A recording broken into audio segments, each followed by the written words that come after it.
Dans cette édition, nous découvrirons une innovation technique qui va changer la vie des malvoyants, une tablette tactile en braille qui a été mise au point par une entreprise francilienne. Nous nous rendrons dans le Lot-et-Garonne où les élèves d'un lycée agricole sont sensibilisés au danger des pesticides sur les abeilles. Mais avant cela, direction Aubagne, près de Marseille, où un restaurant éphémère a ouvert ses portes. Ici, tout fonctionne aux énergies propres, solaire ou chaleur produite par la combustion des déchets, une cuisine écologique et gastronomique. Un cuisinier pas comme les autres, dans un restaurant hors du commun. Ici, on cuisine au soleil et avec le soleil. Un grand panneau solaire de 8 mètres carrés renvoie la lumière sur un petit réflecteur placé sous la plaque de cuisson. Et regardez, la chaleur instantanée atteint les 400 degrés. Là, il y a la flamme.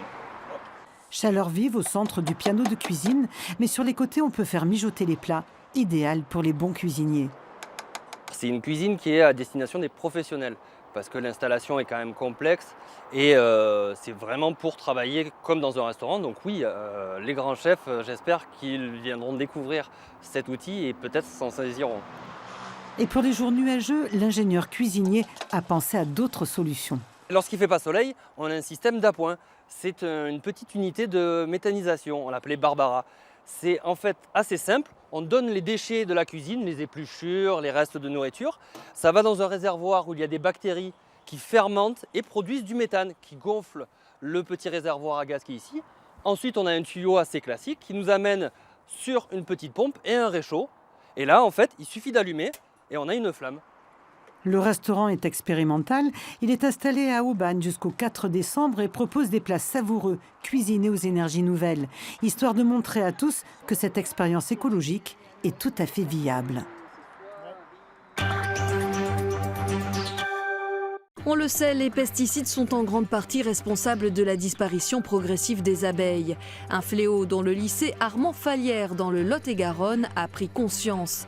Afin de sensibiliser les agriculteurs de demain, l'apiculture est désormais au programme. Visite d'automne dans les ruches du lycée agricole de Nérac. C'est le moment pour les étudiants de contrôler l'état des colonies avant l'hivernage. Elles sont en train de le remplir et elles aèrent le miel pour enlever de l'humidité. Cet enseignement permet aux élèves d'approfondir leur connaissance de l'environnement. On parle des insectes, c'est hyper important pour la biodiversité, ce qui va concerner les cultures des champs à venir. Le lycée possède ses propres cultures. La présence d'abeilles constitue une aide à la conduite des traitements, notamment phytosanitaires. Ça influe évidemment sur le choix des matières actives, sur le nombre de traitements à faire, sur la période de traitement, parce qu'on sait que des fois les traitements sont obligatoires pour telle ou telle raison sanitaire ou autre. Et ces traitements-là, au lieu de les faire en pleine journée, on va les faire tard le soir, voire dans la nuit, quand il n'y a aucune activité pollinique, ou tôt le matin. De plus, la récolte du pollen collecté par les abeilles est un sujet d'étude riche d'enseignements. Ça va nous permettre aussi, nous, en laboratoire de biologie, lors de nos travaux pratiques, de notre TP, d'observer les pollens et de voir leur structure, leur formation. La preuve que les élèves sont passionnés, en juillet dernier à Prague, 2 d'entre eux ont décroché la 2e et 3e place au concours international de l'apiculture. C'est pas mal aussi parce qu'il y a l'échange avec toutes les autres personnes de différentes nationalités. À terme, le lycée projette de créer une filière apicole complète. En attendant, l'établissement Armand Fallières accueillera le concours international d'apiculture en 2018.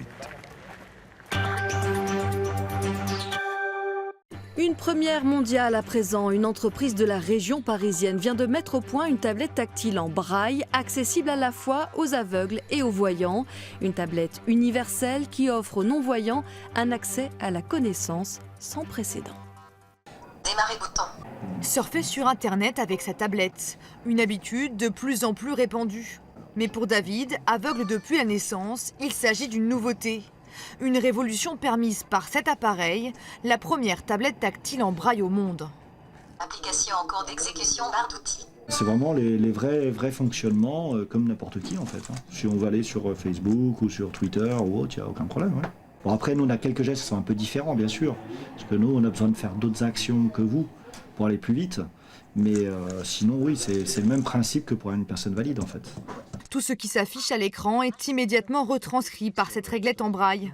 Avec ce système, plus besoin d'utiliser des applications réservées aux non-voyants. L'utilisateur peut lire l'intégralité des pages web qui l'intéressent, lire mais aussi écrire grâce à un clavier adapté, directement creusé dans l'écran. Donc on a une interface visuelle qui vous permet à vous de comprendre, tandis que l'aveugle va lire ici avec les petits picots, avec ses doigts. D'autres prototypes proposaient déjà ce modèle de lecture. La grande nouveauté avec cette création francilienne, c'est qu'elle peut aussi être utilisée par les voyants. Du fait qu'il y a un écran, un voyant qui ne connaît pas le braille, par exemple un prof, peut venir regarder ce que fait un étudiant aveugle, l'aider à se corriger, ou un aveugle, dans le cadre professionnel ou scolaire, peut montrer des choses qu'il est en train de faire à des collègues ou à d'autres élèves. Donc il y a vraiment interaction par cet appareil. Le prix, 6 000 € et une vingtaine de commandes en un an. L'objectif désormais pour l'entreprise qui la commercialise, c'est de convaincre les écoles d'investir dans cet écran pour briser la frontière entre voyants et non-voyants. Autre méthode moderne pour accéder au savoir, les bibliothèques numériques. En partenariat avec la Bibliothèque nationale de France, la ville de Rouen va mettre en ligne une partie de son fonds patrimonial.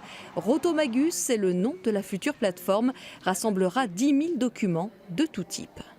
Toute la numérisation que nous avons faite à Rouen depuis environ 20 ans concerne essentiellement des documents plutôt graphiques, donc des cartes, des plans, on a des estampes, on a des manuscrits. Et parmi ces documents, des pièces rarissimes comme le manuscrit original de Madame Bovary ou celui de Baccarat d'Hector Malot, des trésors accessibles d'un simple clic à partir de janvier 2017.